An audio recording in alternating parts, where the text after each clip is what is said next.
Perhatian kita kini mengarah ke Cianjur, Jawa Barat pasca gempa tektonik bermagnitudo 5,6 pada Senin 21 November 2022. Sebab sejumlah sesar aktif mengepung banyak tempat. Tidak terkecuali sesar Cimandiri yang disebut BMKG sebagai penyebab gempa di Cianjur itu. Sesar Cimandiri adalah patahan geser aktif sepanjang kurang lebih 100 km. Sesar ini memanjang dari muara Sungai Cimandiri di Pelabuhan Ratu, Kabupaten Sukabumi, lalu mengarah ke timur laut melewati Kabupaten Cianjur, Kabupaten Bandung Barat, dan Kabupaten Subang. Di sekitar sesar Cimandiri ada sesar-sesar lainnya yang juga menyimpan potensi penyebab gempa, yaitu sesar Lembang dan sesar Baribis. Nah, sesar yang disebut terakhir yaitu sesar Baribis diprediksi menyimpan potensi gempa bagi wilayah Jakarta. Ini bukan omong kosong, melainkan fakta berdasarkan penelitian. Penelitian terbaru yang dipublikasikan di Scientific Reports Nature pada Kamis 16 Juni 2022 menambah bukti tentang ancaman gempa yang mengepung Jakarta dan sekitarnya. Penelitian yang ditulis Guru Besar Fakultas Teknik Pertambangan dan Perminyakan ITB, Sri Widiantoro dan tim ini menunjukkan bahwa sesar Baribis aktif dan menyimpan ancaman bencana besar. Sesar Baribis ini merupakan jalur patahan yang berjarak hanya sekitar 25 km di selatan Jakarta. Studi menyebut bagian barat segmen sesar Baribis yang aktif ini dalam kondisi terkunci. Ketika energi regangan yang terakumulasi ini akhirnya dilepaskan, maka gempa besar berpotensi terjadi. Sayangnya kita tidak bisa memprediksi kapan gempa besar itu akan terjadi.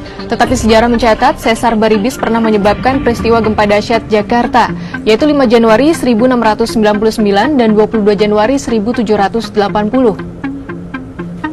Dengan data sejarah dan kajian geofisika terbaru, semakin jelas wilayah megapolitan Jabodetabek yang dihuni lebih dari 29 juta jiwa atau sekitar 11% dari penduduk Indonesia ini rentan terimbas gempa bumi. Disinilah kita mesti bersiaga.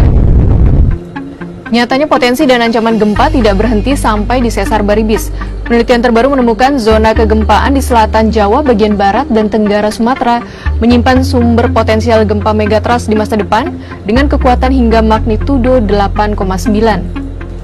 Pemodelan menunjukkan gempa di zona tersebut juga berpotensi memicu tsunami hingga 34 meter, melebihi ketinggian tsunami Aceh 2004 yang mencapai 30 meter.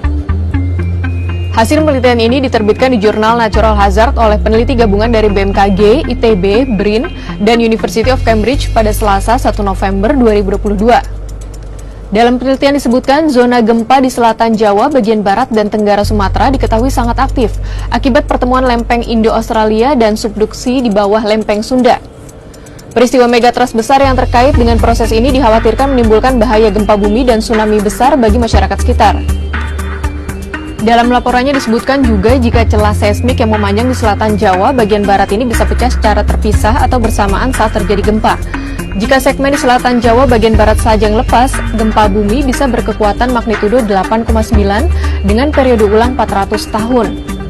Penentuan periode ulang 400 tahun ini berdasarkan perhitungan Emil Alkal di Geophysical Journal International 2012 dan kajian Ron Harris di Society of Exploration Geophysicists 2019.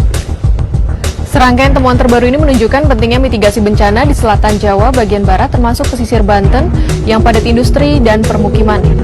Selain bahaya tsunami, kekuatan gempa yang bisa mencapai magnitudo 8,9 juga dapat menimbulkan guncangan dahsyat dan potensial menimbulkan kerusakan sebagaimana pernah dialami Jakarta saat gempa kuat pada 5 Januari 1699. Kalau dihitung siklus 400 tahunan berarti 2099, kita harus bersiap siaga menghadapi ancaman megatrust.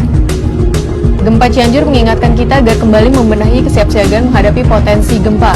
Semoga tidak ada korban jiwa lagi apabila gempa benar-benar melanda Indonesia.